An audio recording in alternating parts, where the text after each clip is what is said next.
ছাত্র সমাজের উদ্দেশ্যে শেখ হাসিনার ভাষণের ঘোষণাকে কেন্দ্র করে ঢাকার ধানমন্ডি ৩২ নম্বরে শেখ মুজিবুর রহমানের বাসভবন থেকে শুরু হয় হামলা ভাঙচুর।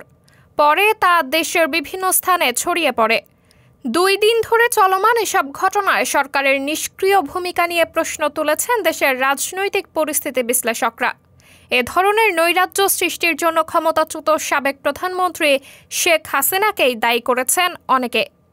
বিশেষ করে বাংলাদেশের ভেতরে অস্থিতিশীলতা তৈরি করে তা বহির্বিশ্বে দেখানোর লক্ষ্যে এটিকে পরিকল্পিত পদক্ষেপ হিসেবেও দেখছেন তাদের কেউ কেউ। আবার শেখ হাসিনার নাম দিয়ে এই ধরনের বিশৃঙ্খলাকে জায়েজ করা হচ্ছে বলেও মনে করছেন আরেক পক্ষ। তবে এসব ঘটনা নিয়ন্ত্রণে আনতে না পারলে তা দেশকে যেমন অস্থিতিশীল করে তুলবে, তেমনি তার সুযোগও নেওয়া হতে পারে বলেও বিশিষ্টজনেরা সতর্ক করেছেন। সাবরিনা জলিল, সবার কথা।